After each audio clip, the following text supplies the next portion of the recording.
on Sunday afternoon.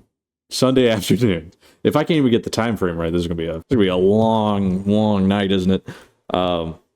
Sunday afternoon, I saw a little movie called Alien Romulus. Having not seen, well, I've seen, I think, all of the movies previous, but it's been a long time. The last thing I had remembered going into this movie is from Alien Covenant in 2017, and the only thing I remember from that is Michael Fassbender kissing himself. And I battled with that thought for a while because it's like, I don't even know if that happened or if I just made that up because I wanted it to happen. So going into the movie, the only Aliens lore I knew was that Michael Fassbender kissed himself, and I wasn't even positive on that. And I was like, okay, I'm gonna flying colors. So this is gonna be a movie for me.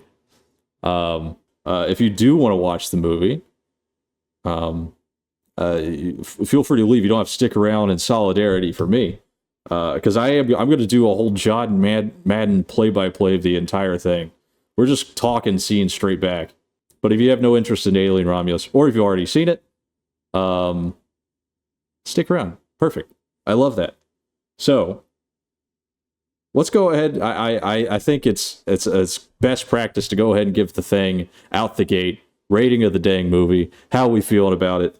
Let's go ahead and put it on. Uh-oh. What's this guy doing? Oh, he made one line. Brave, maybe making this a bubble number, actually. We do scribble lines in this house. This is where we're sitting. Oh, he's coming around. He's coming around town. Wouldn't it be crazy if I just scribbled in a 0 and was like, shit. Check this out. We're sitting at a 6. That's a 6 movie right there. And honestly, listen, I don't have the fine taste of a sommelier of sorts. I'm just a guy. It's like if the bit I was going to do, it's like if this guy, who hadn't seen Aliens property since 1979, 609, hell yeah, good stream, watched the movie, retained only a little bit of it, and then gave a score. But here's the thing about it. I feel like this whole out of 10 thing, I feel like the way people feel about it, it's kind of like, oh, 10, 9, 8, 7. This is where movies worth watching sit, and that's it. I don't necessarily feel that way. I feel like there's a lot of this bar to explore. And I feel like when you get to like the 5 right here, I think that's like a movie. You've successfully ticked all the boxes for having been a movie, and then anything above, I think is bonus points for me. And then anything below 5, I feel like you've fundamentally missed out on some part of being a movie. But I find that to be kind of rare. It's not so rare. I guess I don't watch enough movies to really be that critical of all of them, but that's kind of where I sit. So we got a 6 on there, right? Saving Bikini Bottom. That's the next one. That's episode 2. Okay, so if you were just an Aliens junkie, honestly, just sci-fi horror in general, I think you're gonna like oh my god, get out of there. I think you're gonna like Crazy Brush Tool Tutorial. I think you're gonna like the movie.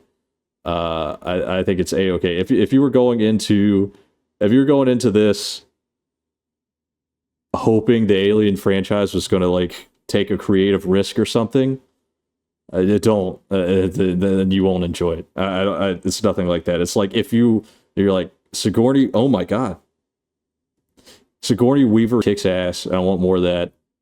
This is it. This is your fucking zone. This is that movie for you. And I think you'll really fucking go crazy, bananas bonkers for it. You'll love it. Rate the Borderlands movie after. I think maybe Alien vs. Predators from AO.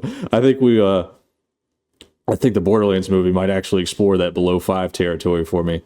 So here's the thing. We're on that colony planet. I don't even know if it's the same one from like the second movie or what. I don't remember. We're on a planet whose name I've already forgotten because that's my memory. But we open on 2 people. our little main character whose name is Rain, and her synthetic like I can't quite say, it's like a companion is the best way to put it. A synthetic companion who was left by her parents because they had found him and he was like fucked up, but he was functional. And he's this, here you go, is your synthetic partner. Who I gotta say, I don't remember the actor's name. I'll pull it up when I go through the list here. Best performance of this movie, Andy, the guy who plays Andy, fucking phenomenal. That's like the best part of this movie. Is Andy. Andy goes hard. He goes crazy, and I love him for it. Why is it always a female main? Hey, that's our Alien prestige, buddy. That's we like that in the Aliens franchise, partner. So here we are. We're on this planet. It's a mining planet for the most part. All these people are in the space mines for the corporation that's been the through line for all these movies, Weyland-Yutani. All right, and they've got their thumb down on these people hard. You have a contract that you have to fulfill. If you fulfill that, the company promises to ship you out and take you wherever you want to go. Rain wants to go to a planet whose name I have forgotten, but sounds either exactly like Yutani or is called Yutani. I also don't remember that. You'll see that be a fucking theme throughout what I'm about to be talking about. So that's where she wants to go. She's going to like the corporate reception area to be like, I've served my time. Right? So let's take a little breather here because I forgot the entire pre-intro section because I got a little excited and got straight to the main character bit. You get this cool little intro, vacuum of space. There's the spaceship that goes to to pick up this mission critical asteroid looking thing. Ooh, what is it about? They pick it up and there's this fucking spaceship of scientists that laser it open and would you have it? Oh, it's a fucking fossilized alien, and they're going to study it. Then we go to our main characters. I wonder what happened to those people. Aren't you curious? I wonder if we'll find out.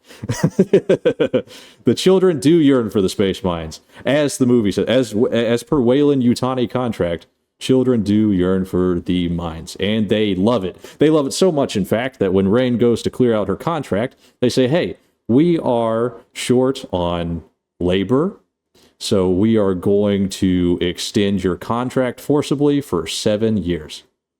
And she goes, no, you can't do that. They say, sure we can. We own you. And they have this like heartbreaking moment where the lady at the desk types on this little old-timey computer and like extends the hours of the contract by double or more than double in front of her. And she wants to fight them. She says, hey, please don't do that. I want to leave. And just as she's about to put up a fight, her companion, Andy, is getting his shit pushed in outside by a bunch of shithead kids. Because I guess he just looked out of place and they just go fucking wailing on him. And what you see is when Andy is like confronted with it's either like blunt force trauma or maybe just like being scared in general, perhaps. He just malfunctions, can't move, he seizes up, he's on the ground, so she has to go there, click the little chip in the side of his neck, which is a little programming chip, reset it, put it back, and he's back and kicking. Andy is back on the market, right? There's another part. I wonder if that will be an issue or something later. Who knows? It's about movies, baby. So yeah, there you go. We're almost to the drawing part, I swear, because now we get to meet our little band of space astronauts, right? So Rain hasn't heard from this potential interest character in a little while. He went up to space, and she's like, he hasn't called me in however long, and Andy's like, he will. Well, he's motherfucking back, and he's got something to say. This little space astronaut, his name is Andy. Why am I put Andy on a graph? I mean, craft. Why am I putting Andy on a display in the form of Stickman? I don't know. Will we do something with it? We'll have to find out. So here's Andy. Not Andy. Tyler. Sorry. Almost smudged this with my hand. Here's... Whoa, get out of here. Here's Tyler. You know what? Let's go ahead and put the two other people we already know. Here's Rain, who I think is spelled like rain. Here's Andy. Here's the motherfucking goat, Andy. And guess what? There's more crew. There's the pilot, Navarro. I'm gonna say Nav. And then we've got Tyler's cousin, who I thought they had mentioned what his name was at any point in the movie. And I thought I had retained it, but when I looked it up, his name was fucking Bjorn, and I don't remember that. So I guess it's Bjorn. And then we've got K? The IMDb says K. I also don't remember this girl's name being K, but it's K. Am I missing anybody? Opera GX. I hope not. Navarro, K, Andy, Tyler, Rain, Bjorn. That's our game. That's our Ford squadron right there. Look at all these happy people on my canvas. We will consult them at a later time because we've got a new canvas, baby. So what does Tyler want to talk about? Tyler's been space mining too, perhaps. I don't know. I think the others are also under the thick boot of Weyland Yutani because they're all on this mining planet, and they also have to serve out the contract. But Tyler says, "Hey, there is an outpost orbiting planet that they're on that has a set of cryopods that we could use to take off ourselves and go to this planet you want to go to. The problem is it's 9 years away, and they won't make it with whatever supplies they have. But if they have cryopods, they can hang out in that. They can have Andy stay as like the non-cryopod guy because he's synthetic, and then they'll go all the way to this planet which his name I think is Yutani or something very close to it. And they're like, oh, how about that? But Rain is like, well, that sounds dangerous. You can't just board an outpost and lift a couple of pods. Not to mention, if it doesn't go right, we're going to be like slapped into the next universe, right? And he's like, hey, listen, don't worry. There's nobody on this damn thing. It'll be so nice and easy. The only hitch. Ooh, there's always a hitch. The only hitch is we need Andy, because Andy is a model made from specified planet / culture that has reading that the outposts, like its little biometric scanners, it reads that specific material. It's like their little fingerprint, right? We can't do it without Andy. Andy's got to board the ship. She's like, I don't want Andy to board the ship. He's like, hey, it's gonna be so easy. You won't even have to leave the ship because it's so safe. That's how safe this thing is. And it's going to be so fast, too. We're going to be in. We're going to have 5 handy-dandy cryopods, and we're going to be out of here. And she goes, sigh, I guess. Meanwhile, while this is happening, Bjorn has an absolute hate boner for the man Andy. We don't know why, but he's like doing some old-school bullying on the guy. He's like pushing him around and spitting on him. And Andy is just like taking it because Andy's just meek. And he's like, I don't know what's wrong. He's like pitching dad jokes because that's like the thing he latched on to is like these dad jokes. He's like, what was one of them? The one that opened the movie when we get introduced to Andy was like, I'm on a seafood diet. I seafood and I eat it. Haha. At first I was gonna be like, oh, this is gonna be a while, right? But no, you get past it.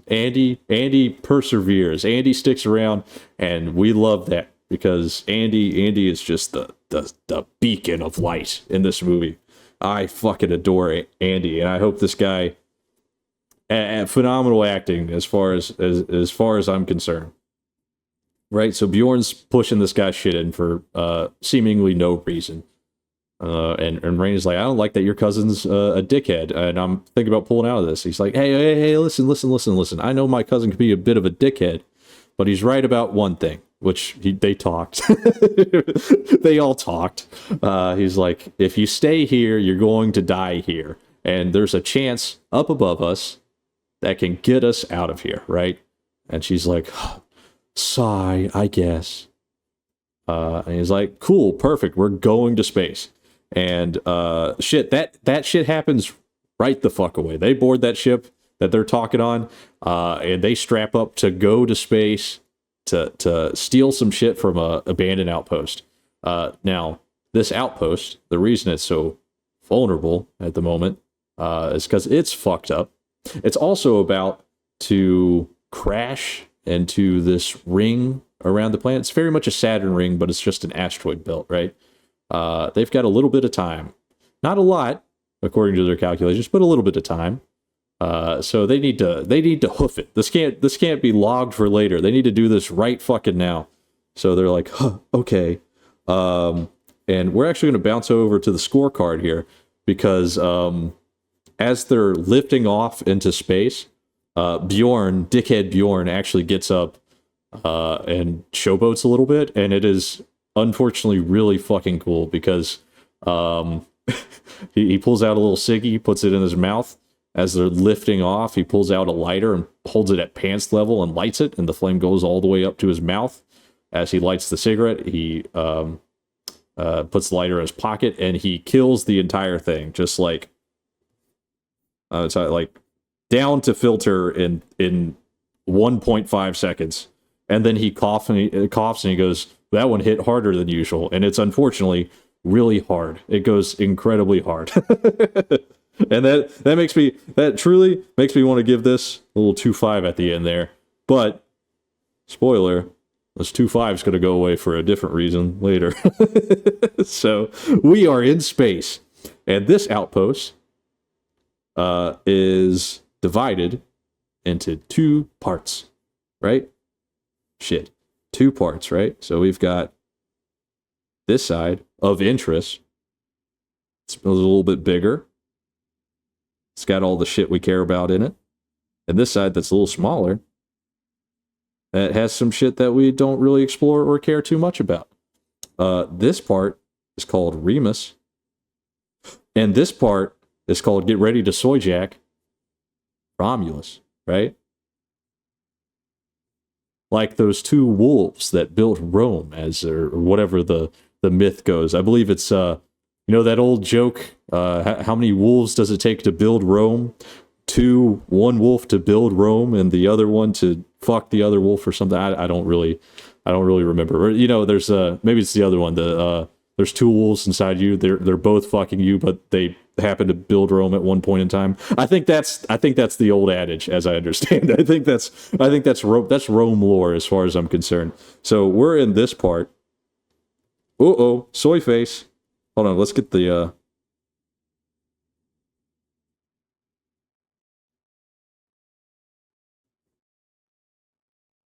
look at that. Oh my god. I'm shaking. I'm literally shaking right now. Yeah. This is where we're going to spend all of our movie time on Romulus. In Romulus. I mean, it's all together, but we're in the Romulus sector of it, right? So they get to this thing, they board it. We got their ship. There's a little docking section here. And they get in there. Not to scale, by the way. Obviously, this looks like this ship is going to just fucking create a hole in the side of this thing. They dock. And then our teams are Tyler. We're going to put stars. Tyler, Bjorn, Andy. These are our cryopod retrieval guys. They're going to go on the ship and get them, come back. Rain, Nav, and Kay are just going to hang out, right? And talk, gab, gossip, whatever. Who knows? They're going to look at the cameras from in the ship and make sure everything's all right. And trust me, goes great. Goes perfect even. It's just a perfect day in the park for Tyler, Andy, and Bjorn, I swear. And by an extension, Rain, Nav, and Kay. Everybody just has a happy ending, I swear. So Tyler, Andy, and Bjorn are going in. Andy's like putting his fingers in these little access points, and it goes, access granted. And Tyler and Bjorn like fist bump. And Bjorn goes like, how's it feel to not be a space virgin anymore? And Andy like smiles, and then Bjorn does a dickhead thing, and he does like a ooh too quick, or like hits him on the back of the head or something shitty, right? And as that's happening, Rain, Nav, Kay are in the thing. I think I got this a little bit out of line because there's a bit of dialogue between Rain and Kay where Kay is sick, feeling very sick. And Rain's like, oh my God, what's going on? Kay runs to the bathroom, throws up. She's like, what's going on? And then Kay like grabs at her stomach, and Rain goes, oh my God, you're pregnant. She goes, yes, but don't tell Bjorn. I think they're siblings. I guess. Don't remember that. She says, don't tell Bjorn. And she, he'll go berserk or something. And she's like, I won't. That's your secret to keep. I had to throw that in there because obviously it's important for a lot of reasons, unfortunately. So we'll get to it. Tyler, Andy, and Bjorn, as we get back to our away team, are on this outpost, and they're floating around. It's 0 G's in this baby. It's 0 G's. And as they're getting in there, they have to crawl through this access vent, and it's just like, it's nuts to butts. There's no standing room.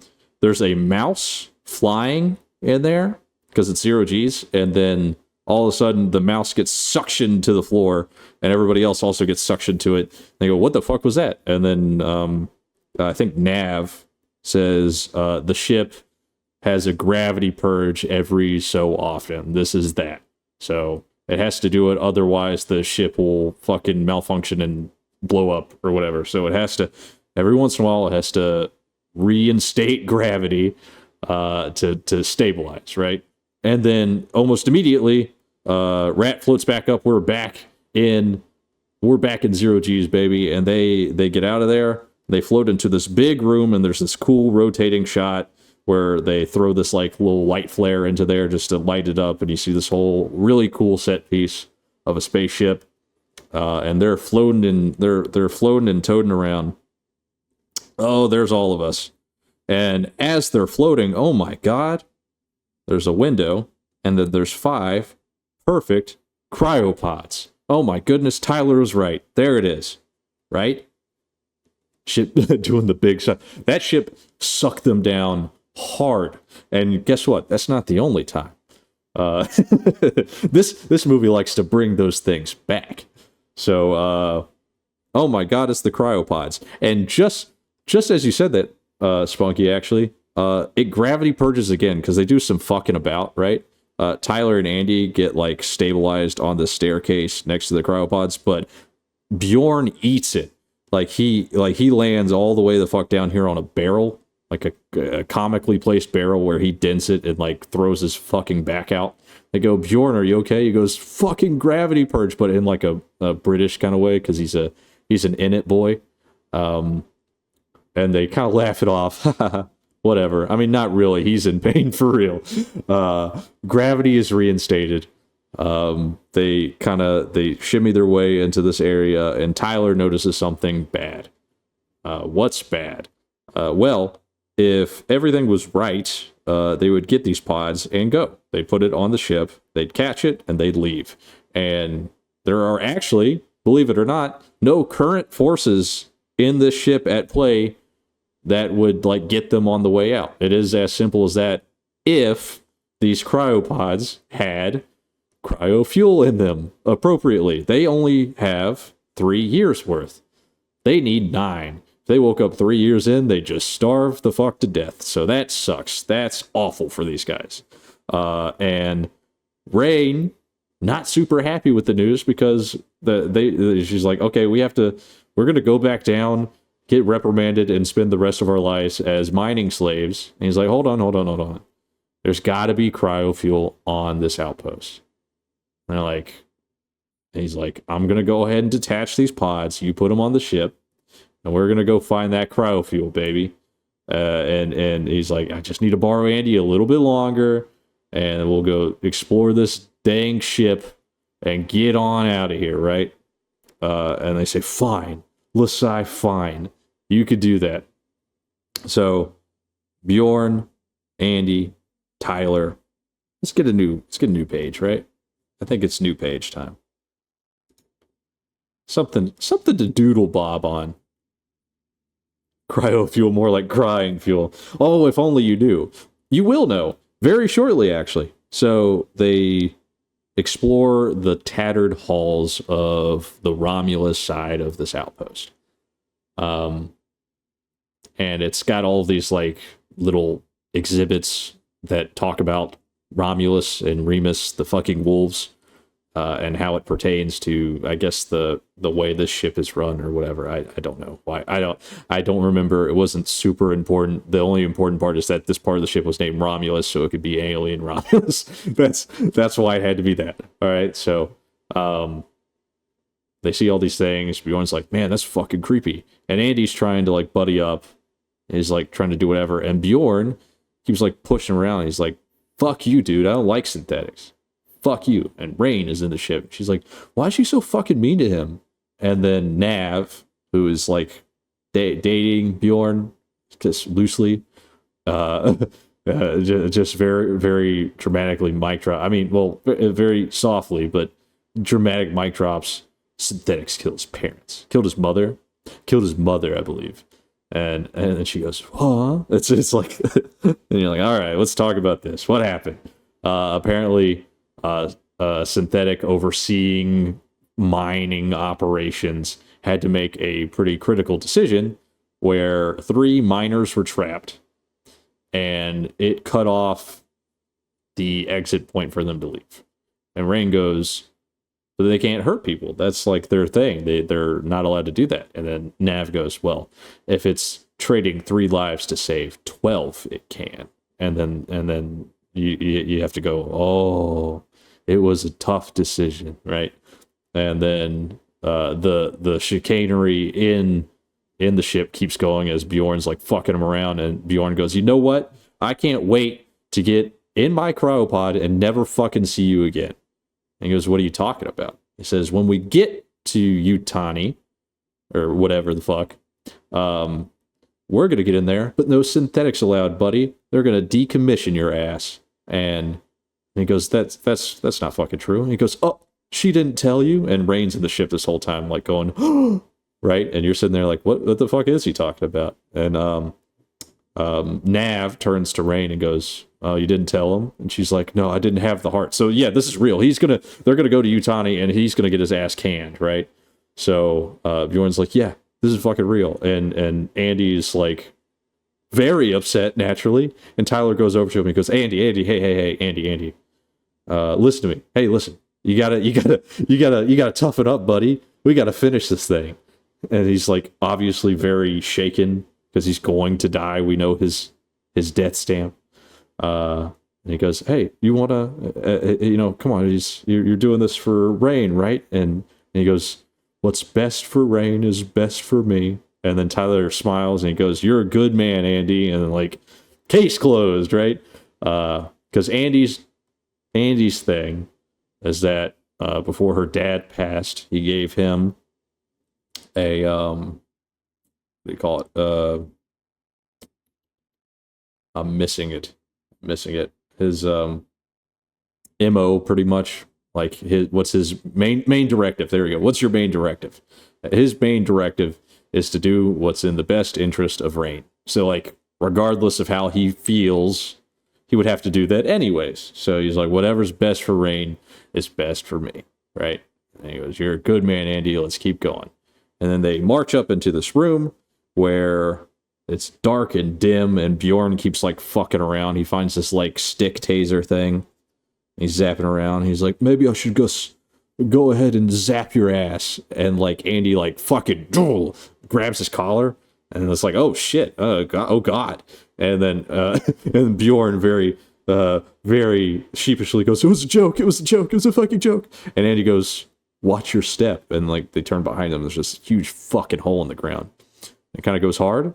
I got to give it to Andy. It goes fucking criminally hard, even though Andy was just looking out for this guy. That guy was pissing his pants. And then when he figures out that it was just like a footfall, he fucking puffs his chest out and he goes, like knocks him away.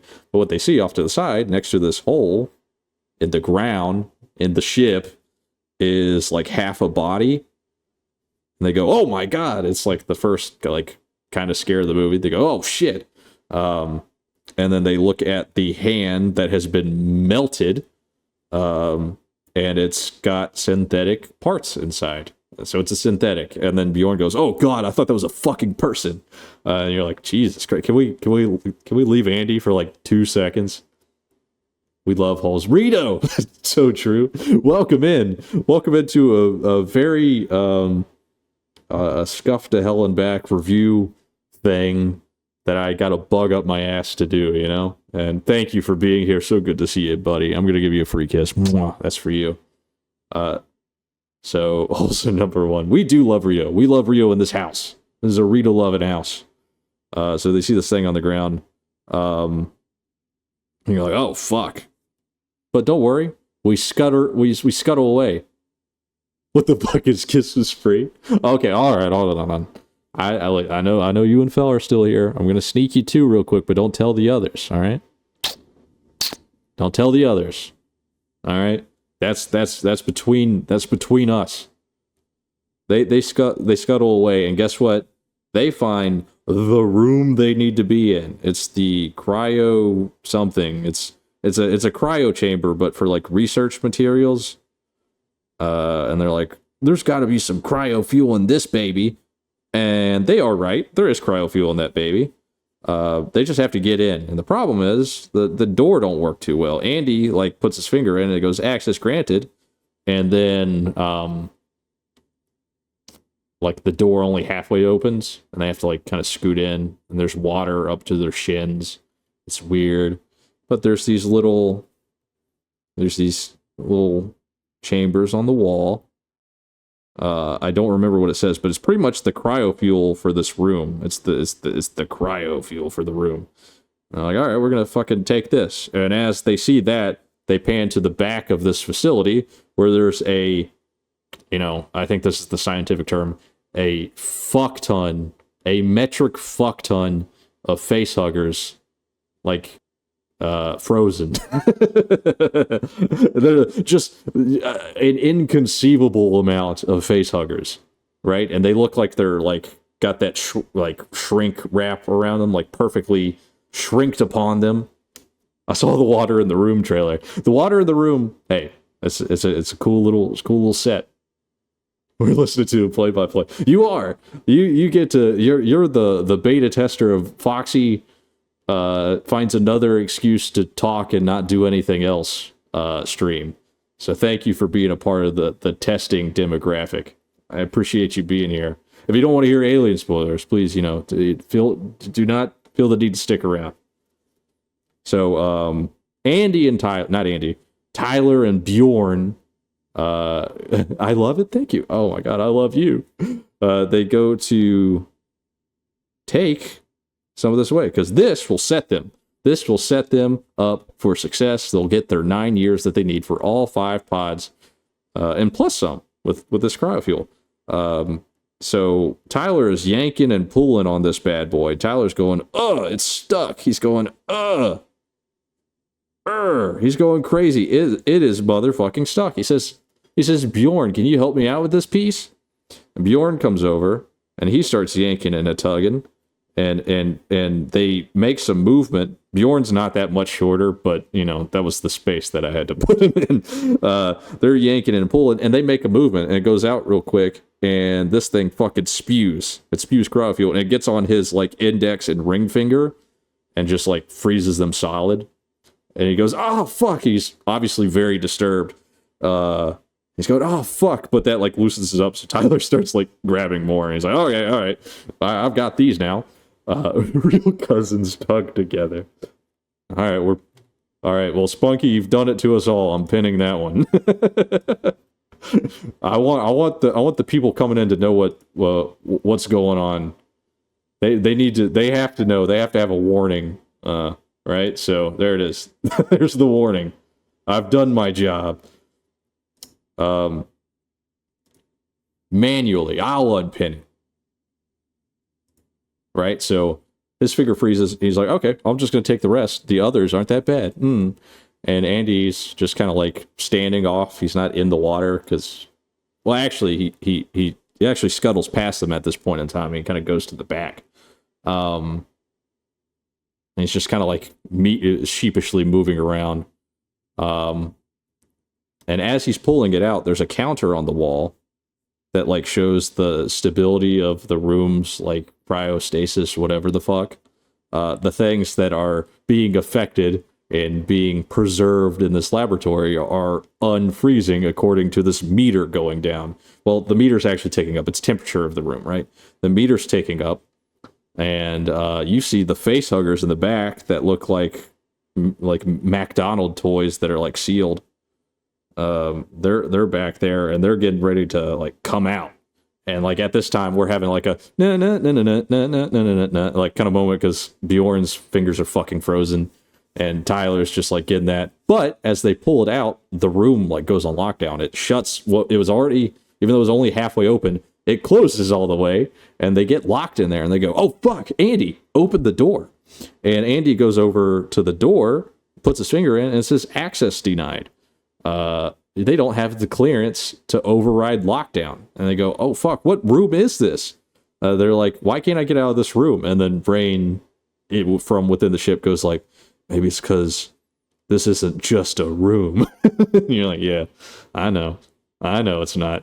And as they're like doing this thing, Rain goes, wait, there was that synthetic on the ground in that place that you found. We can get there, take the chip out and give it to you. Like we could somehow force it open and put it in Andy's little thing, and then he'll probably have the access. I imagine a synthetic on the ship would have that access. So she goes to do that, and as they're like doing this like runaround thing, the little face huggers start coming. They start popping out their little containers. They start kind of swimming in the water. I think the timeline for this is a little bit slower because they do actually get to the science officer before these guys start wreaking havoc.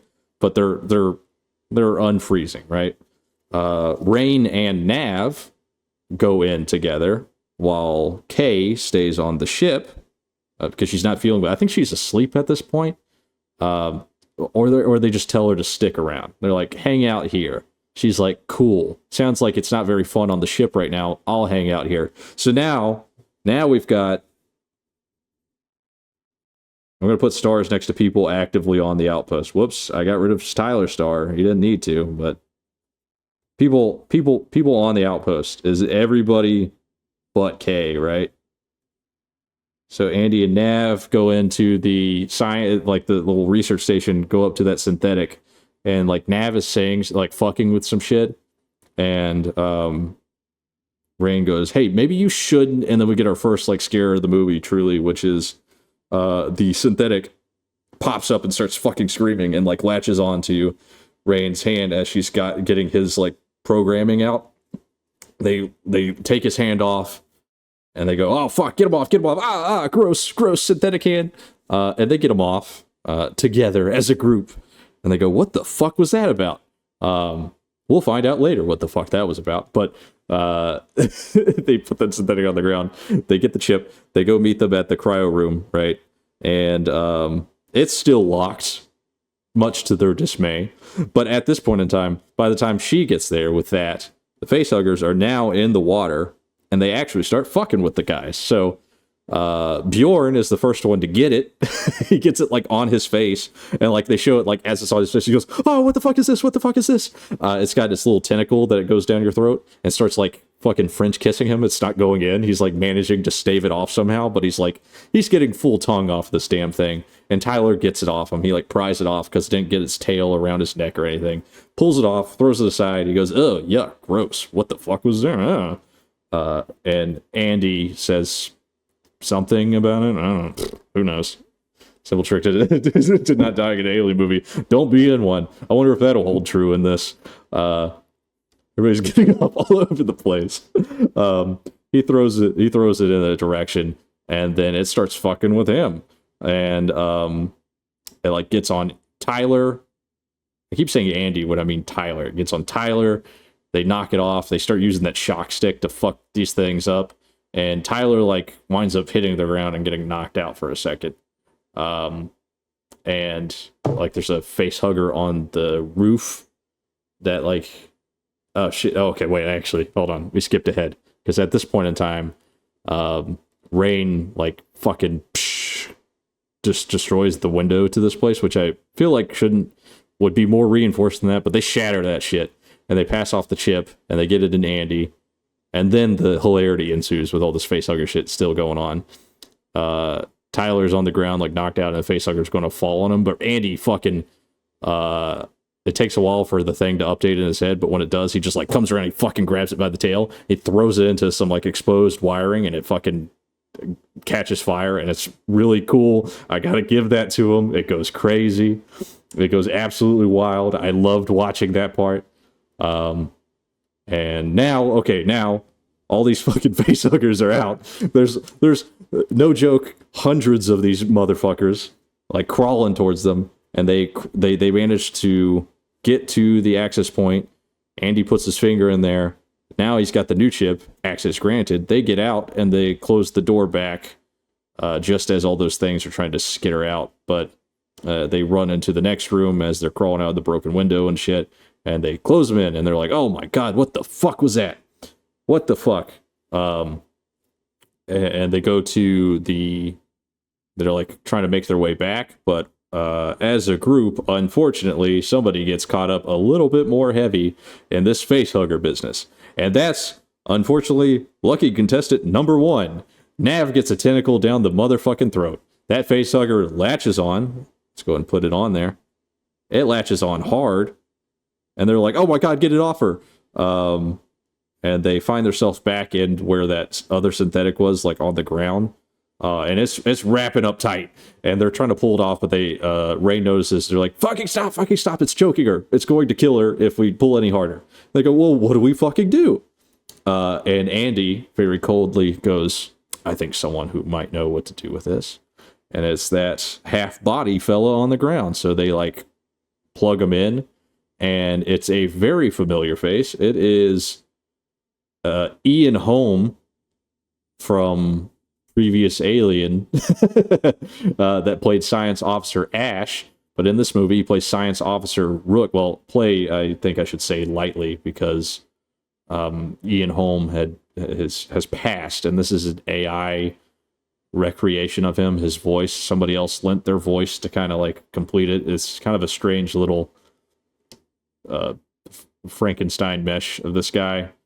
But you can kind of tell the rendering of Ian Holm as the science officer's kind of strange looking. A little it's hard for me. It's out of place, but he's there. You get to see Ian Holm on screen again. I suppose it's there. So Ian Holm, Science Officer Rook, pops up, and they go, our friend has this thing on it. What do we do? And he goes, you should leave.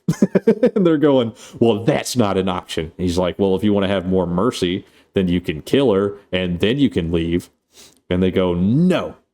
And then Andy goes, well, what if we take this cryofuel gun, which I think popped up earlier, but I don't remember where. At some point in time, there's a cryofuel gun that gets in the mix. They're like, oh, I think they actually find it there. So they find it there, and they're like, we could freeze the tail and then rip it off. And he goes, that just Brooke doesn't say anything to that. He's just like, well, fucking whatever. I guess you're out of your gosh darn mind. And they go, we don't leave friends behind, or something, something crazy like that. So as they're working on freezing it, Andy goes over to Rook and says, exchanges synthetic pleasantries. And Rook goes, humans have these emotions that they can't control, and they're unreliable, and you need to do what's best for them. You have to make the hard decisions. And Andy's like, I think I do have to do that. because at this point in time, Andy is not acting the way he did before. Andy before had these like specific tics. He liked his dad jokes. He was very shy, sheepish.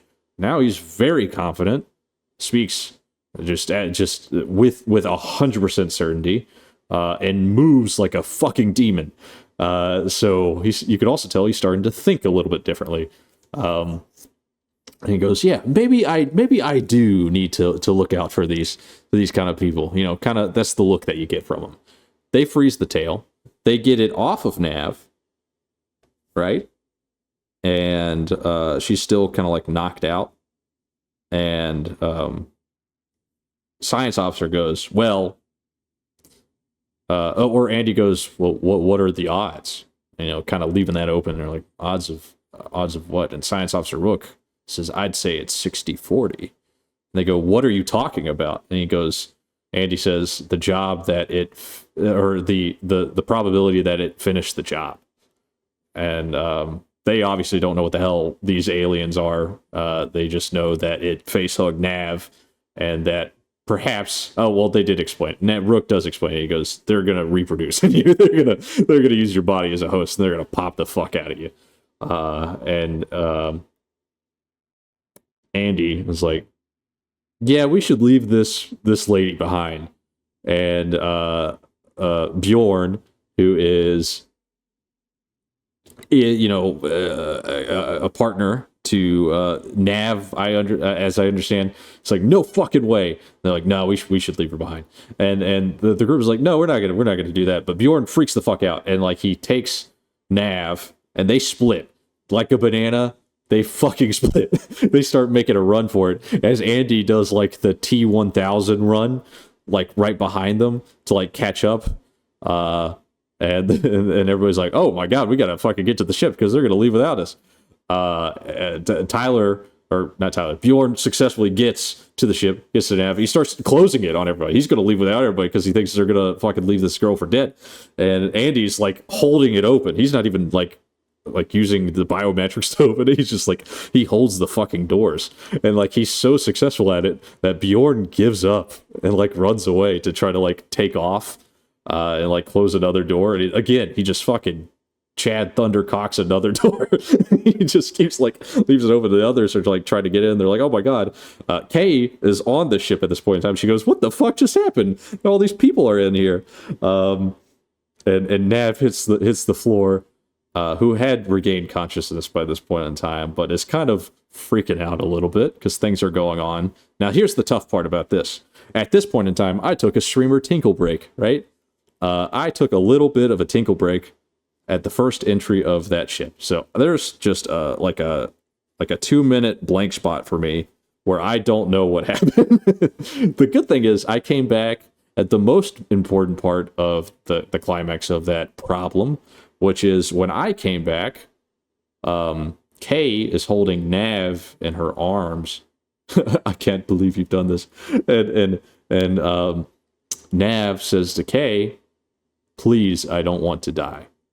And with perfect comedic timing, her chest explodes. And Kay goes, oh my god, what? And Bjorn is like, no, fucking my girlfriend is dying. Or whatever, and this thing fucking crawls out of her chest. Perfect. It's just you couldn't line it up better. And they're all like, oh my fucking god. Now there is some there's some time in between there that I can't quite piece together because I think Tyler, Rain, and Andy now are like off. I think they kind of boot scoot and boogied for a second because an alien just appeared and there's some more face hugger business like going on. It could be perhaps that second door actually finally closed, so it was just Tyler and Kay and Nav within the ship, so they have to get back on. But they kind of like go off on their own things. They go back to the science office. It's like find another way around or some shit. I don't even remember that part too well. I just know that thing pops out and then it grows very fast, right? So it's like a full-blown adult.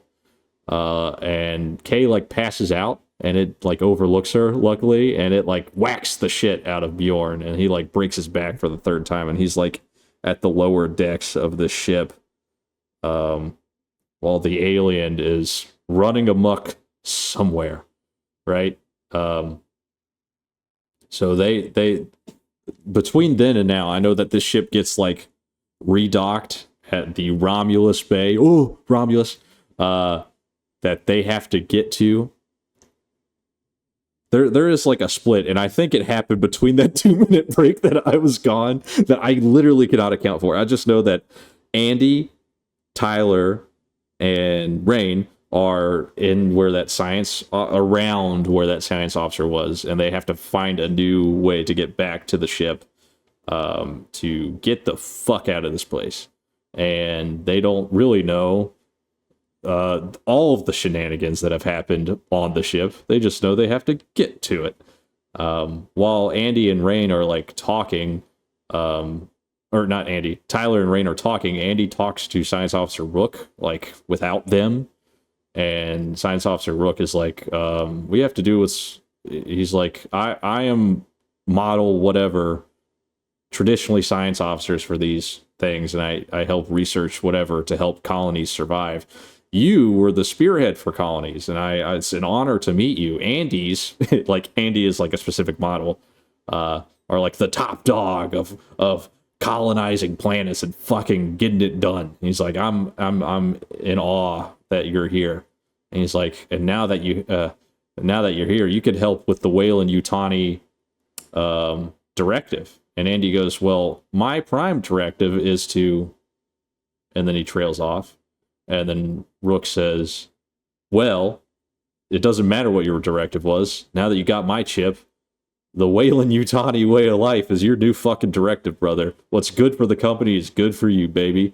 And he goes, yeah, it is. So Andy is now a fucking, he's a new bitch. He's a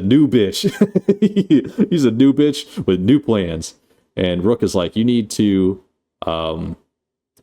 I don't know if at this point they had expressed this. He's like, if you want to help your friends, you got to do this, but you need to get to this specific place first. He's like, humans can't make these fucking decisions, but you can. And he gets out and he goes, oh God, all right. And now they are successfully split. Nav, oh sorry, if you would please consult the chart. Oh shit, we lost a space traineer. All right, we lost a space tronaut. That I forgot to cross off. Billions must die in alien movies. That's the thing. That's the thing that sucks. Billions must try, but alien movies make that a die, doesn't it? Poor Nav. Nav is out of the equation. Bjorn is unconscious, and so is Kay. What's their status? We don't know totally yet. We know right now that Tyler, Rain, and Andy need to fucking get to what's Soy Jack again, to the Romulus hangar, Romulus Bay, to get back on the ship and go home. But where are we? Andy will lead the way, don't you worry. The problem is, those facehuggers, they're still on the ship. Can you believe that? Can you believe we're still in a society that has these facehuggers around? And there's a lot of them. There might be a small country of facehuggers on this point, at this point in time. And they're running around, and they come to this room. They're like, this is where we have to go through. They peer in through the window. Shit ton of facehuggers. Andy goes, well, here's the thing. Because I know a lot now because I've got that science officer chip in my brain. Facehuggers, and to a bigger extent, aliens, cannot see you. They could distinguish from sounds and a heat signature. It's like, unfortunately, you can't do much about the heat signature unless I've already cranked the heat of this bitch. So it's the same level as you. You can go under their radar as long as you don't freak out. As long as you don't make noise and you don't freak out. If you could do that, you'll make it past this thing. And obviously there's this tense section as they're like walking, tiptoeing through this room of facehuggers. And Kay wakes up. And would you believe it? Kay has a bit of an effect on this group because Kay wakes up and finds a goddamn full-blown alien. And she goes, oh my fucking god. Well, actually, she finds an alien egg, kind of. Like, it's on the wall. It's not an egg at this point. It's like it's growing. She goes, oh my fucking god. And Bjorn, like walks up behind her and, like, covers her mouth, and he goes, don't fucking make a noise. I don't know what that thing is. She's like, okay, bet. And they walk up to this alien thing that looks very genitalic in nature, and Bjorn shoves his fucking electric rod in there to zap the thing into the next universe. And he goes, nah, zap, zap, zap, zap. And he's going, yeah, fuck yeah. And like he gets some feedback where, like, there's a little explosion. And he goes, okay, maybe that's the thing. And he, like, yanks the thing out, and, like, some acid drops, and you see it hit the floor, and it, like, melts through the floor. He goes, what the fuck? And more acid drops, but on his finger, and it melts to the bone. He goes, oh my god, what the fuck? And then he falls to the ground, and without moving out of the way, he stays in the pod drip zone, so he keeps getting acid spilled on him, and, like, it starts, like, going through his arm and shit, and, like, Kay, like, moves out of the way. She goes, oh my god, what the fuck is happening? She's watching him, and he's just not moving out of the way. And, like, he like, lays on his back, and another drip hits his shirt. He goes, no! He tries to pat it away, and then it, like, seeps into his chest, and his chest fucking explodes. And you go, all right. and then as he dies, an alien starts popping out of that damn pod, like, full head and everything. And Kay goes, oh my god. And she, like, starts to try getting it out. She's like, starts spreading the fucking escape button. She goes, please let me get the fuck out of here. As the thing's coming out. And there's an intercom button on there that can talk to the group, because they've been in contact the whole time through this kind of thing. And on the exit, there's a thing where she can communicate with Tyler's little earpiece as they're tiptoeing through the Xenomorph, the facehugger room, right? And they're doing really well. And then she starts talking, and, like, he closes his eyes. He goes, oh fuck. And everybody stops, and the facehuggers are, like, getting a little antsy. And he decides to talk back. He decides to talk back and give directions on how to get out, because the alien is coming out of the pod, and she needs to get the fuck out of there. And he's like, you gotta do this and that. And he's like, he's whispering the whole time. The facehuggers are going, the fuck is that? And he's, like, talking her through it. She finds what she needs to find. She opens the door. She gets out. The alien also gets out. And she, like, hides. And she has this little montage hiding from this thing. And it's lurking. And as she gets out, they show the other side with our gang, and Andy looks to them, and these facehuggers are going to pounce, and it's a very, like, he just goes, run, and they all run, and, you know, facehuggers fucking go crazy and start going after them. And we're gonna, I've been giving almost every second of this movie, pretty much, with exception to the pee break I've had. So I'm going to expedite a little bit. We're going to get to the next big part. There's not a lot. There's a lot of them running. They have to close doors behind them. Andy's the fastest because he's a fucking machine, man. He goes crazy. Tyler's lagging behind. Rain's in the middle, and they're going to close off the door. And Andy gets to the next section, and he's like a good league ahead of them. And he starts shutting the door like before they're even close. And they have to go like, what are you doing? And Rain gets through, and then Tyler has to Indiana Jones slide. And Rain goes, what the fuck? You almost closed the door on Tyler. And then he like looks to her and he goes, or my timing's getting better.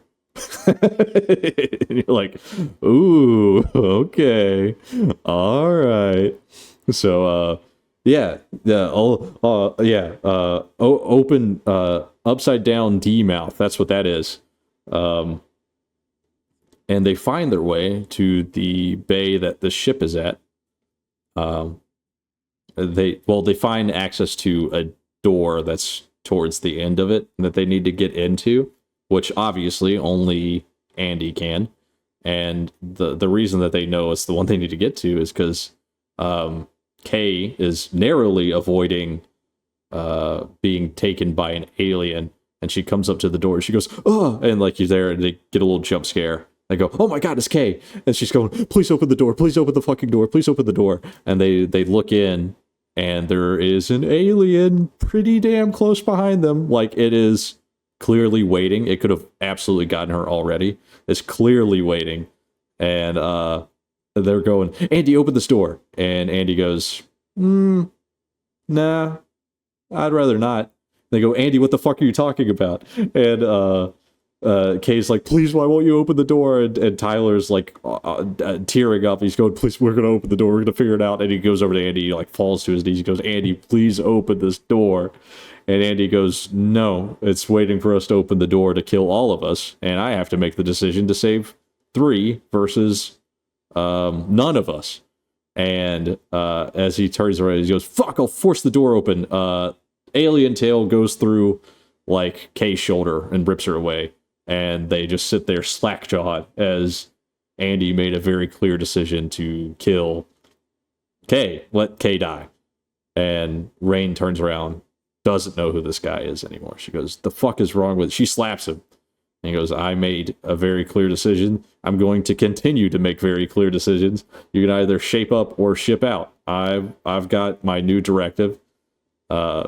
And I'm going, she's like, your directive is to do what's best for me. He goes, no, my directive is to do what's in the best interest of the company. And you go, oh, shit. Oh, fuck. So, relations aren't great right now, because we are down 2 more, right? We're down 2 more people. And Andy is not seeming like a friend anymore. Andy might not be that. This ain't your parents' Andy. This isn't Andy from Toy Story. This is motherfucking Andy from Alien Romulus, and he's got his own shit going on. You just happen to be in that world, right? So, understandably, relations are kind of low. Relations aren't great. The group is a little scattered. We aren't feeling super great about each other right now. They go away. They get to hoofing it on foot. Now there's a lot of more like suspense, like walking around shit that happens in between here and the next stop. But I'm gonna go ahead and take us along to the next stop, because I think that's where things go a little wild. It's a lot of Andy, why'd you do this? Andy, what the fuck's wrong with you? They get to the set piece for the scene that made me want to talk about this movie, and you're going to be like, really? That's the scene that made you want to talk about this movie? And yes, it is. I'm kind of hung up on this because it's made me laugh for 2 days, and it will continue to make me laugh for weeks more. Why? Let's talk about it. So, actually nothing wrong with the scene. It's one minor detail that we'll get to here in a sec. So they get into the research area, right? This is where they were studying the parasite. They were trying to understand how it works. This is the lab that they were prodding these fucking little face huggers and trying to figure out what the heck is going on. And Science Officer Rook, he's connected to the damn system. His face pops up on a screen. They're talking now. And goes, hello, gang. Kind of like a saw trap. And he goes, you have a choice. I'll make that joke here in a second, actually. So they get in this room and they're going, what is this place? He goes, this is Weyland-Yutani's research core. We were here studying those damn parasites. And what we found is, as we poked and prodded, these parasites, they get a host and they make, they make their own life. They pop out of you. But as we were like isolating its DNA, we too found life. We found a new mixture that once injected can make humans less frail than they are, make them more resilient to nature, and be more sturdy in society. Very much like we want miners we want these space miners to last longer, right? If we're colonizing planets, they need to be of sturdy stock and they need to last through everything. And he directs them to this video that's playing, and it is of a test subject of this thing. So This may not be funny to anybody else on planet Earth, but if this scene has one fan, it's me. It's me. Gosh dang it. So it's a test subject that has a mouse in this plexiglass cage, and this test is the roof of this cage is a fucking piston, and it crushes the mouse Looney Tune style. So I have dubbed it the Mouse Smasher 3000 because the only purpose of this cage is to smash a mouse. I've relayed this information to many people, and they seemed much less excited about the Mouse Smasher 3000 than I have, because every time I look at it, like in the CRTV of it too, mouse flattens, it comes back up, it is like an outline of a mouse. It's not really like blood or anything. It looks like a Wile E. Coyote cartoon running into the wall. That's what the mouse is flattened, perfectly flattened. You look at it, I keep seeing him like that's when I saw the Mouse Smasher, I was like, I'm gonna fuck, who cares what I feel about this movie at the end of the day? I want to talk about the Mouse Smasher, and I have to find a way to sneak it into regular conversation. Thus, the thesis of the stream, Mouse Smasher. I cannot get it out. I dream about the Mouse Smasher. and Rook goes, keep, if you will refer to the graph, please. Oh, that Saw joke I was going to make was, you have to put yourself in the Mouse Smasher. I'm absolutely, yeah, alien Mouse Smasher. I am obsessed with the Mouse Smasher. I cannot get it out of my head. But what they see in this video is that mouse like reforms, like it like gets it like reconstructs itself, and that's what it is. This alien DNA that it injected brought it back to life, and it can overcome fatal injuries. And they're like, we're gonna give this to space miners so they can continue to space mine for more years, and what's best for the company, Andy's directive, is to take that good juice and take it back to the mining planet that they were on, and then a Weyland-Yutani representative will come and, you know, interact with them, pick it up, continue the research, make it widespread. As far as everything else, you know, these guys can fuck themselves. We don't care if they get home. It's what's best for the company is that this gets on board. And Rain and Tyler is like, what the fuck is this guy talking about? He just showed us a Mouse Smasher. And they're like, well, now we've got he's like, I will help you get through all the doors to get back to your ship. We'll get you home, get you out of the sight of this darn alien. They go to this closet, and they're like, well, how are we going to get past the alien? We got to get on the ship. How do we get past the alien? And Andy goes, do you know how to shoot? Or are you good with guns? And Tyler goes, I'm pretty dang good with guns. So he goes to this armory that's like adjacent, and he brings out guns.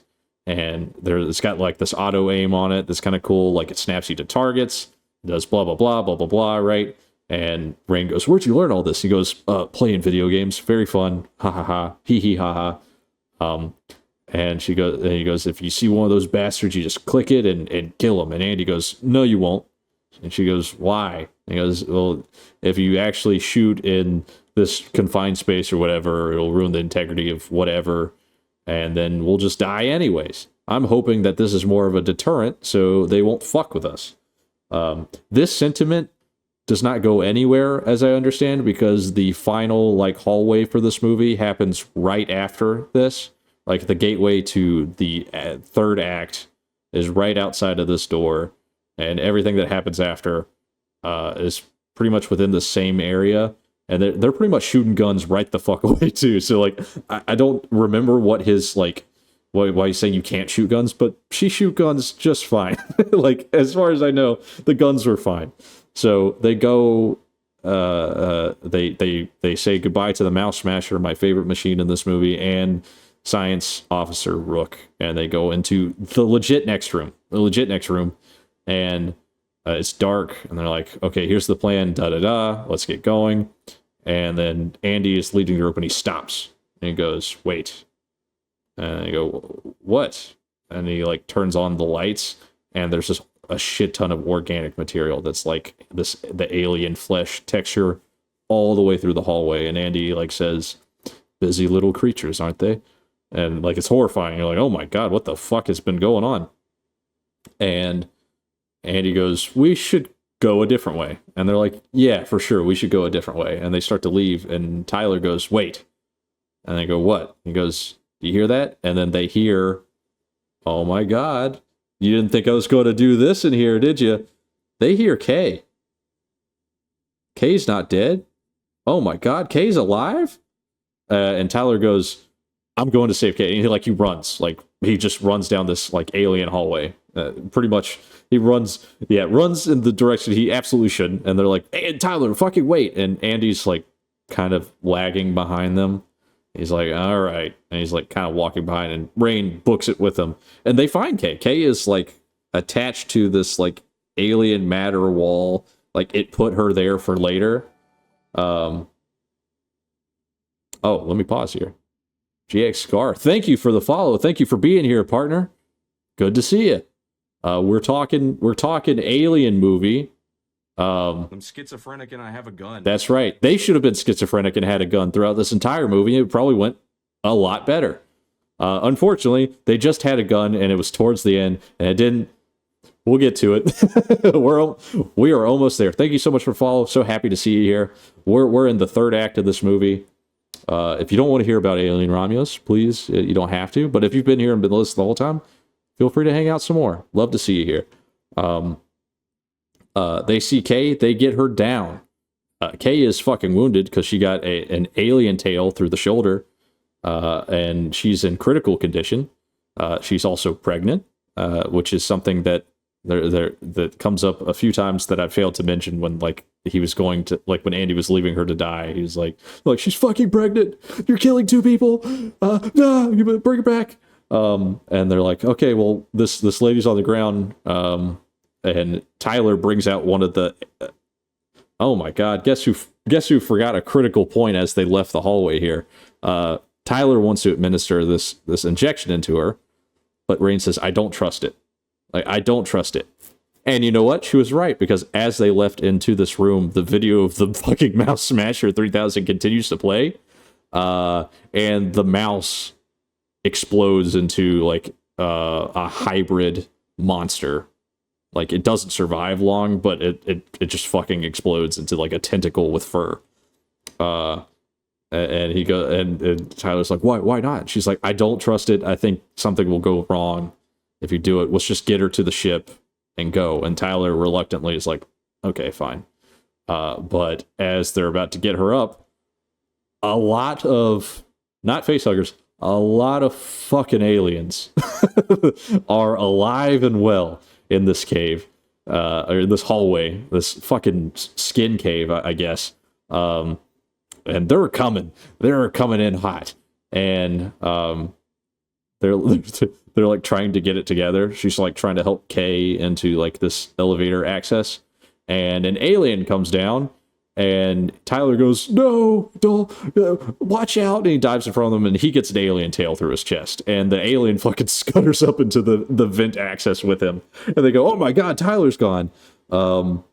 And the alien like snarls at him, and there's this really cool like chrome saliva effect that the alien has. I don't remember if it was in the original Alien or not. I don't remember what the saliva off the alien looked like, but it looks fucking killer in this movie. That's another really cool point in favor. And Tyler like looks to his left, and there's more aliens, and he goes, ah, fuck. And then the alien does the thing that we've been waiting for the whole movie. It takes out its tongue mouth, and it gives him a lobotomy, and he dies. Tyler's gone. Tyler's for real gone. This is not a psych. Tyler might be around. Tyler got his brain ate. Tyler's gone. So we are down to Andy, Rain, and Kay.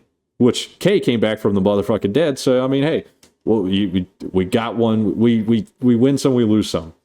So they've got this, and there's a shit ton of aliens, and they're like, oh fuck. And as they come down, one like hits Andy, and Andy goes into like the shock state, and he can't move. But Andy is no longer really an ally, so Rain is like, fuck this, and she gets Kay into the elevator, and they stave off aliens, and they close it.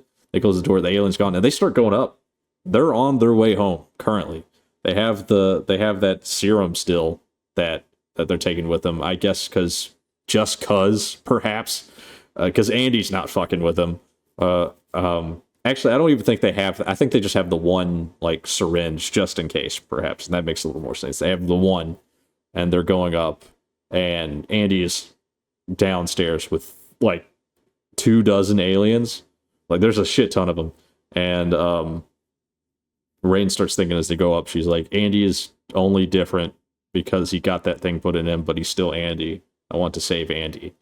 And she looks to Kay, and she goes, Kay, this elevator goes straight up to the access point of the ship. I want you to take this elevator to the very top, get on, and leave. And she goes, well, what are you going to do? She's like, I'll find a way out. It's not a big deal. I mean, that's a huge deal to me because there was no proven other way out, but she's like, I'll find another way out. And Kay is just like, yeah, for sure, I'll do that. And she hits the elevator to go again. There's the side access where you can get straight onto the like emergency ladder, like pretty damn easily. There's just a slot in the elevator. So she gets out and she climbs back down to get Andy. And there's a fuck ton of aliens kind of like skittering around, but they're not interested in Andy because he's synthetic, I guess. It's not really nutritious for them. So they get she gets to Andy and like she goes to pull his like program chip out and he like covers it. Even though he can't really move, he can like cover it like and secure it. She goes, let me get this out of here. And he goes, that's not in the best interest of the company.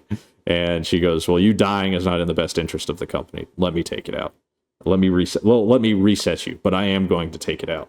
And he, reluctantly, he's like, fine. I mean, it is what it is. So she takes it out. She puts it back in without the additional chip part. And Andy is back to normal. Andy is good old lovable Andy once again. He's cracking dad jokes and whatever. And they go to leave the other way because the aliens are encroaching now. They go to leave because there's big old fucking... Hold on. I don't really need a new page for this because we are in the fucking end game right now. But, good old fashioned eel face looking motherfucker. It's coming. It's super happy to be coming. I mean, wouldn't you be? It's on the prowl. It's on the motherfucking prowl. And they get to the door. And Andy, all of these doors up until now have had like baseline access as long as you have the biometrics where you can get through. And he puts his finger in, denied. And the science officer Rook comes up on the panel and they go, fucking, can you please override this and let us get out of here? And he goes, no. You see, you already got the company approved material on the ship. I don't really see a need for you to be around. I deny your petition was the exact words he said. Something really lame, And she goes, fuck you. He goes, hey, listen, I'm not unsympathetic. I hate that you died, but we would like to thank you for the invaluable work you've done for the corporation. And she goes, fuck.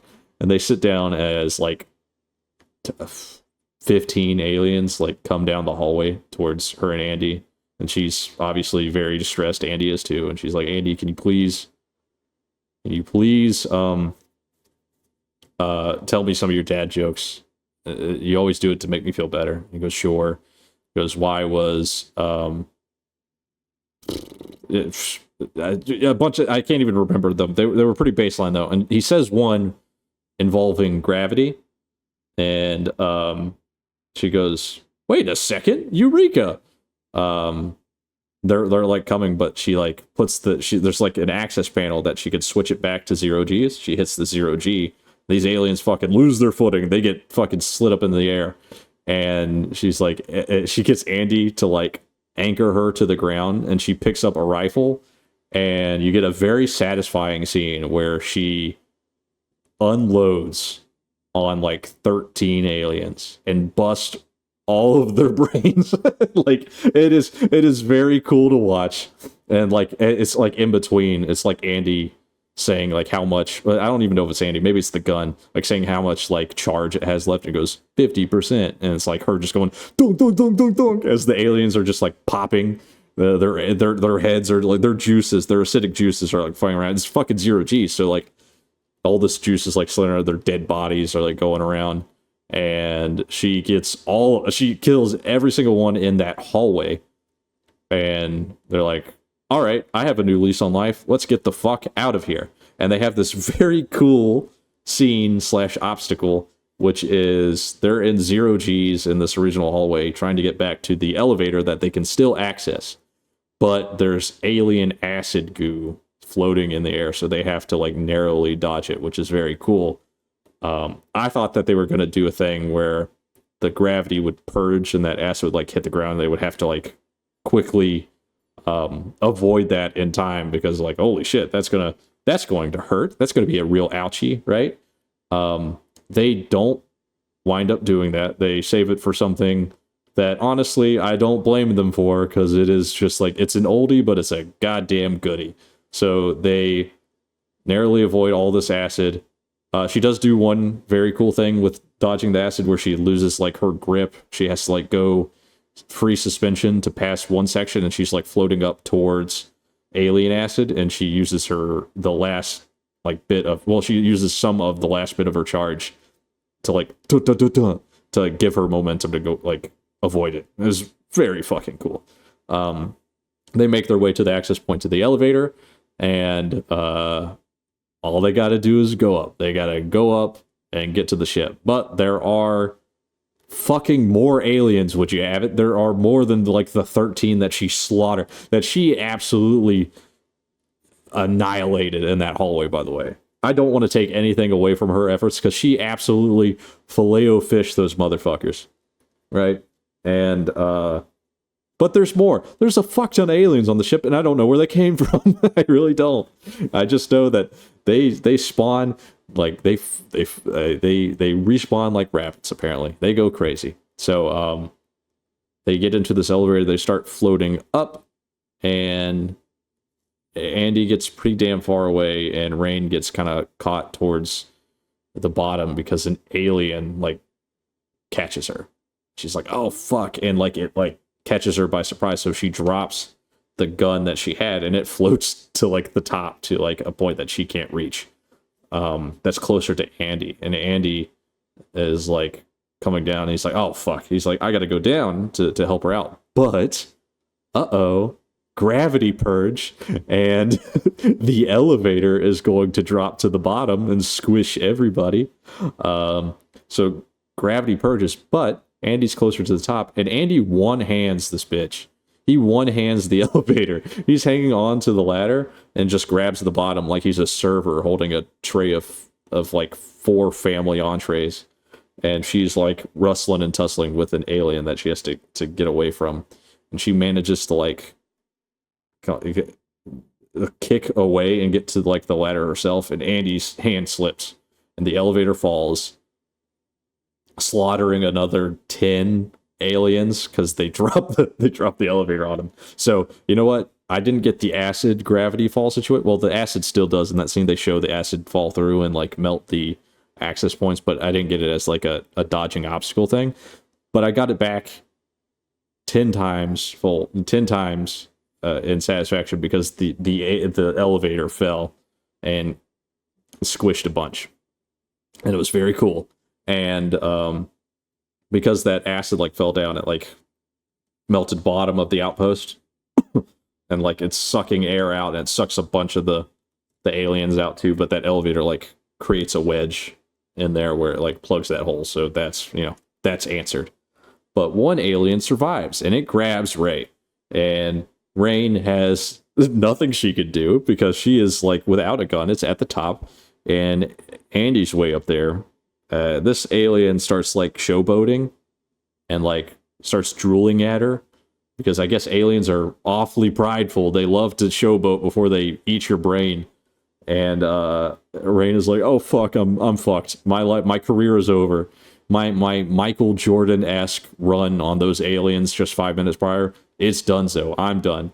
But Andy grabs the gun from up top and falls 100 stories onto the alien, like knocks the alien off of her, and like lands on the ground with his foot on the alien.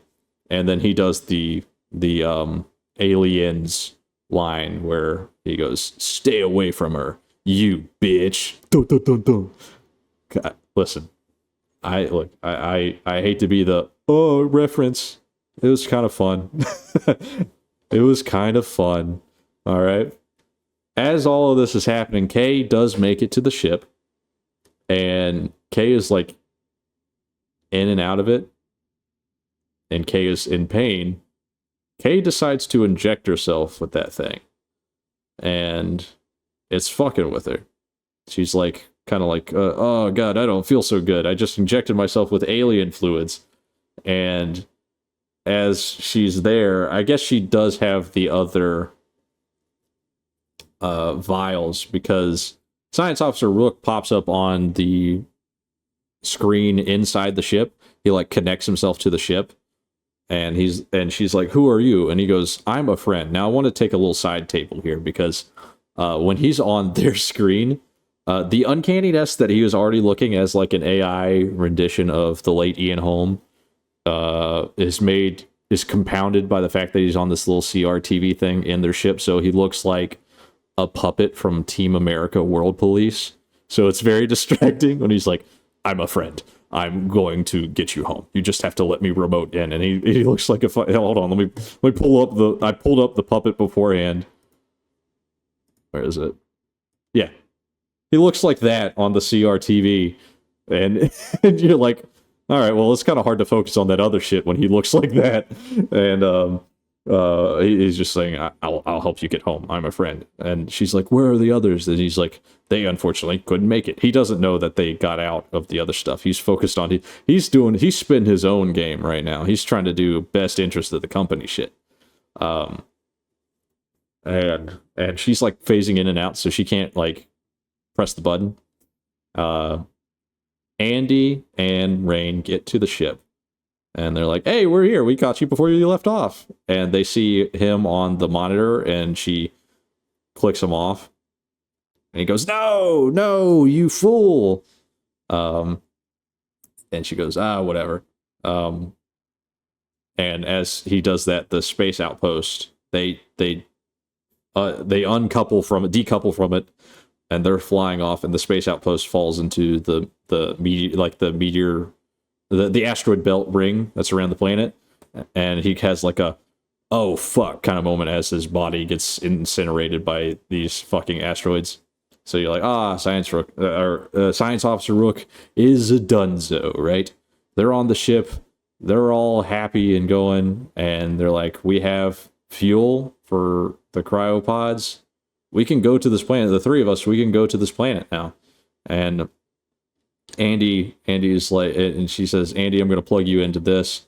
You're going to make it there with us. That decommission thing isn't going to happen." He's like, but I thought," she says, "but nothing." He's like, "I just want to do what's best for you." He's like, and she says, "I have a new directive for you. I want you to do what's best for us." Aw, that's very sweet. Look at that growth. She sees Andy as a person now. Isn't that sweet? So, not that she necessarily didn't before, but she values him in a different way after this whole fucking journey, right?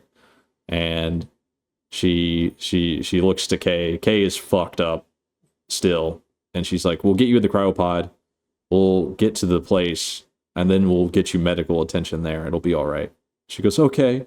She puts her in the pod. They're like wrapping up. They're going to this new place. Oh my god, we survived the aliens, right? So she puts her in cryosleep, and she's getting her affairs in order to also go to cryosleep. Andy is asleep. The ship is raising. They are about to take the fuck off.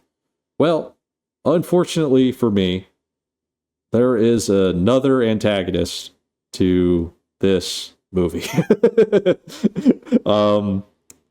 It's an antagonist to your eyes, unfortunately. If you are a fan of just like the generally upsetting and obscene, this may be like your junkie phase. You might like that. You might like this last part that this movie has to offer. It goes in an Alien, I forget the movie. I guess it's Resurrection, where they do the hybrids.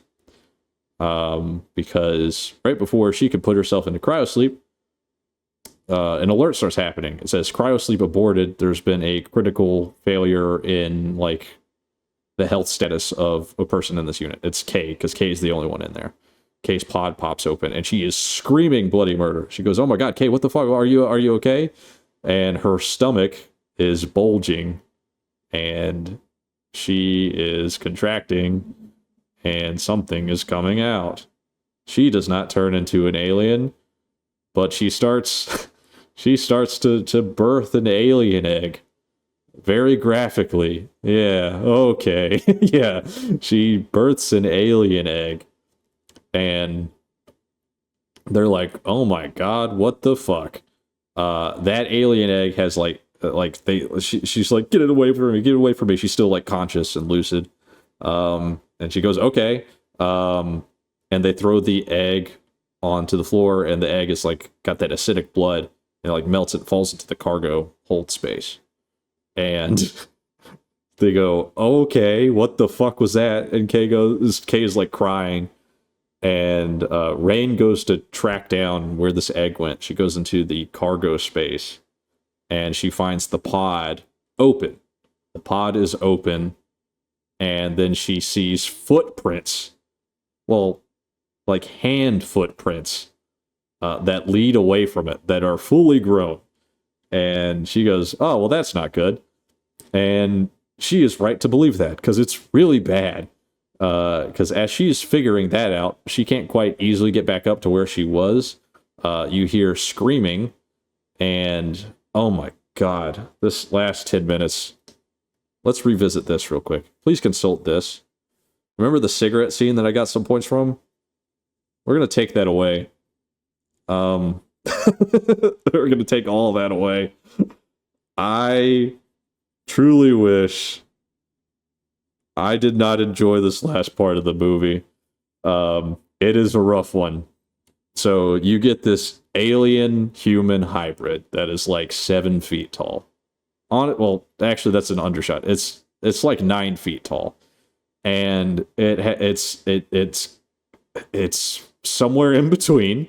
It's got a tail. It's got hand feet. It's got a human face for the most part. Black eyes. It is staring at Kay, its mother, I guess. And it's like it's like going like hissing and shit, and like it like grabs her, and like the alien tongue like comes out and starts like hovering around her neck. It's very weird. And Andy like forcibly wakes up from that, because the ship starts to kind of like go out of control. It's like hovering towards the asteroid belt, or the meteor belt, or whatever. Yeah, asteroid field, whatever the fuck. And he's like, "What the fuck?" And he goes, and he hears screaming, and he goes in there, and there's this alien hybrid, and he goes, "No, you don't do that." And this thing turns around and looks to him, and I cannot understate this fact.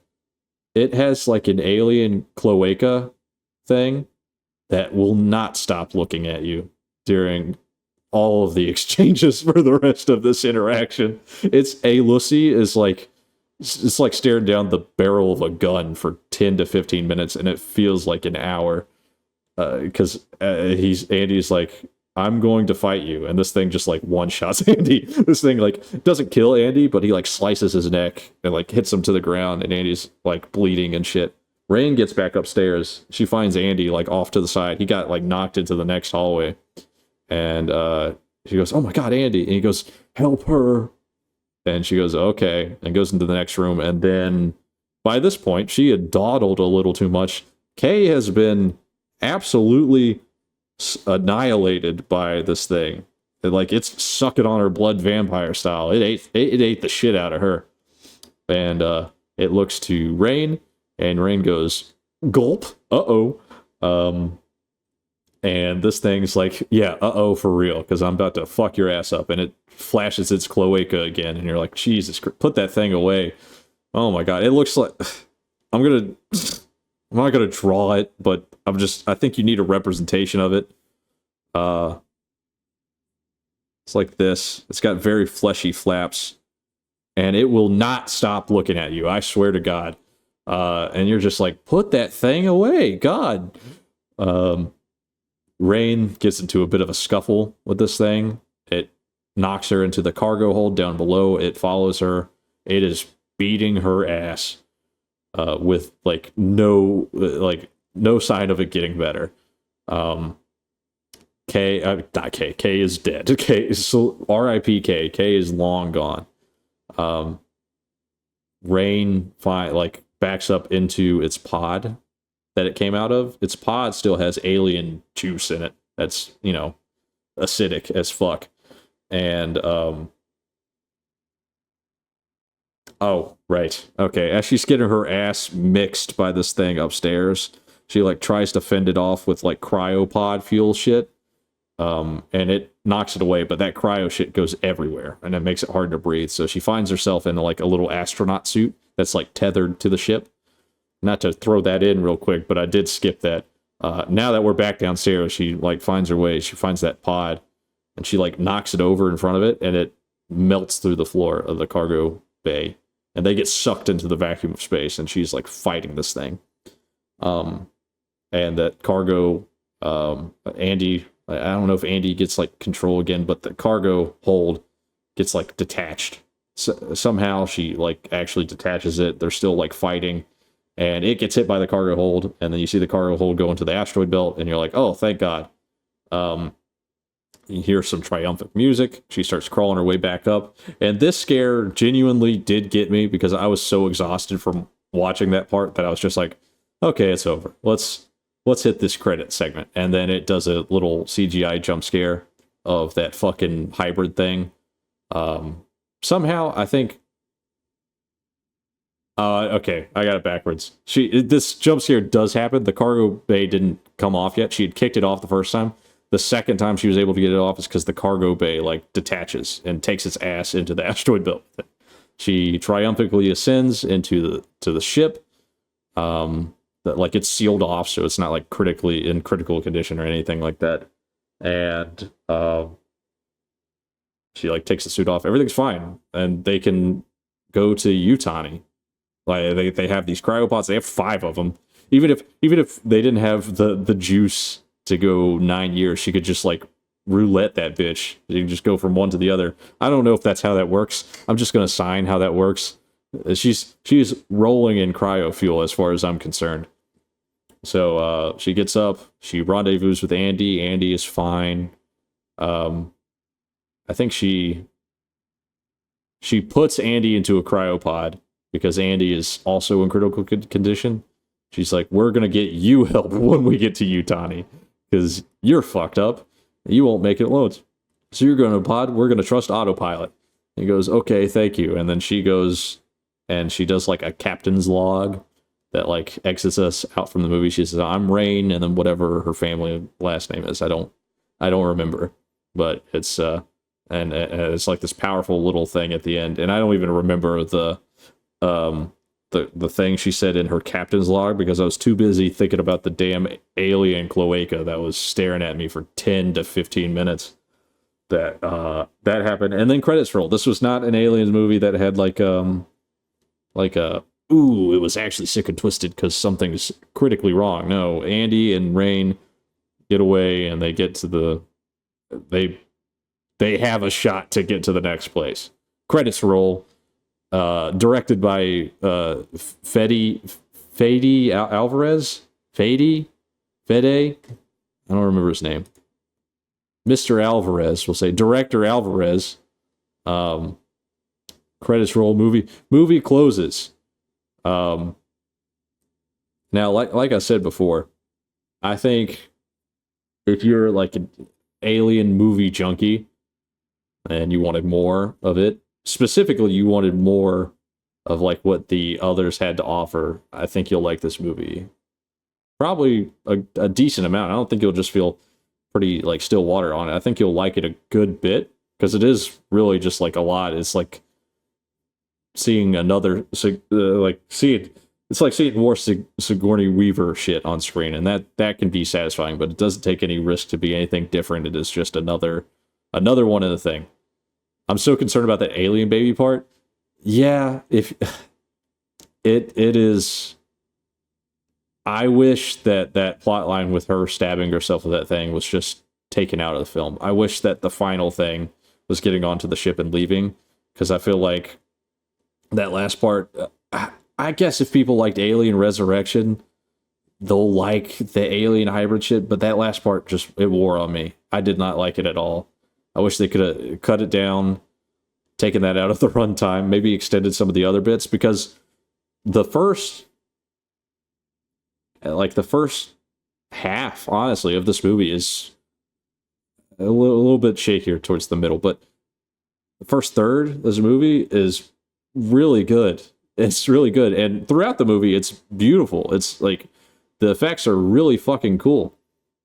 The aliens are always fun to watch when they're on screen, but I mean, that last part really just I take it down. Honestly, I feel very generous at the 6 range. That last part really spoils the broth for me. Now, I've heard a lot of people be pretty fire and brimstone with this movie. I've seen a lot of people that are just like, saying how uninspired it is, calling it maybe not garbage, but pretty close. But I don't think it's there. I think it serves as, like, even if you went in, like, I functionally went into this movie as someone that had not watched Alien, because I remembered so little of the source material, that I went into this as pretty much like just watching a general sci-fi horror movie. And I enjoyed it. I had fun. I went with some friends. I enjoyed it a lot. I don't think it's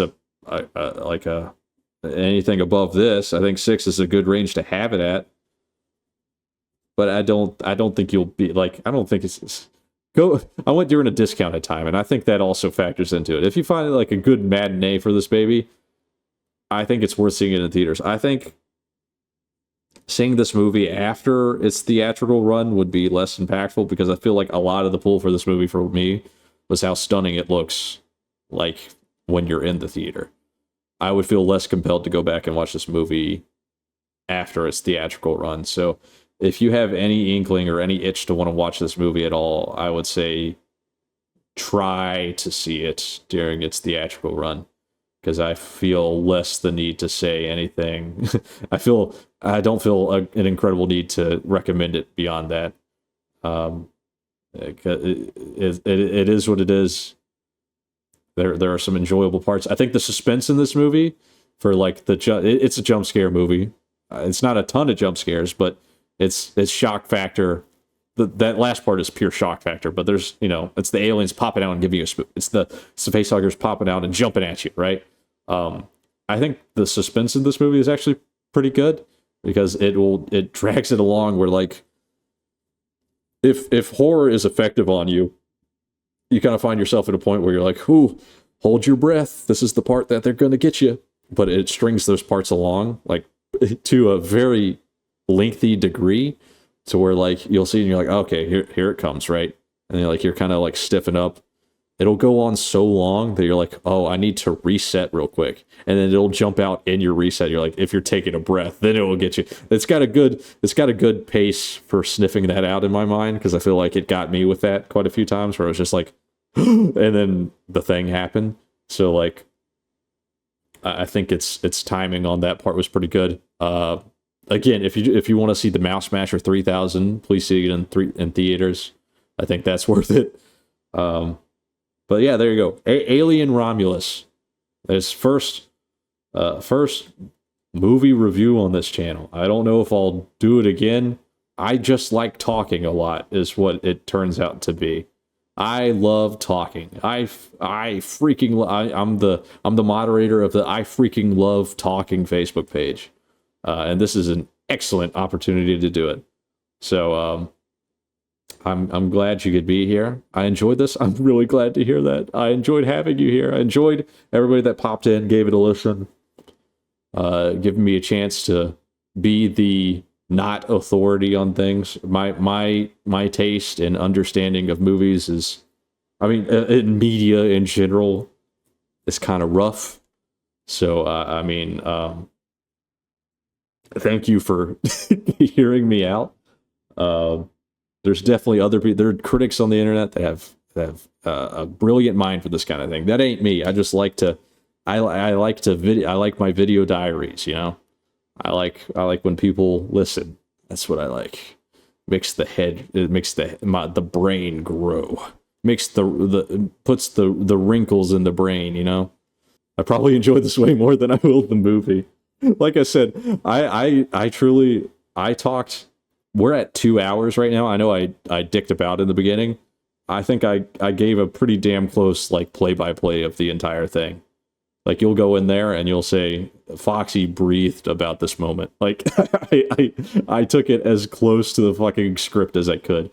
Um, and I hope you get something out of it. I hope you were able to close your eyes and envision it. Um, but yeah, if you happen to see this movie, feel free to if you see it and you think I'm wrong in any aspect, you know, feel free to email me and tell me how much of a loser I am. I've got a contact email. I love to see the if there's criticism, just throw it in there. Be like, Foxy, you don't know what the fuck you're talking about. Thank you guys again. I'm gonna send you over this way. I appreciate you being here. I will see you hopefully in another one of these because I enjoy this kind of thing. I will see you then. Have a wonderful night. Enjoy your time over there, and I will see you soon. Good night.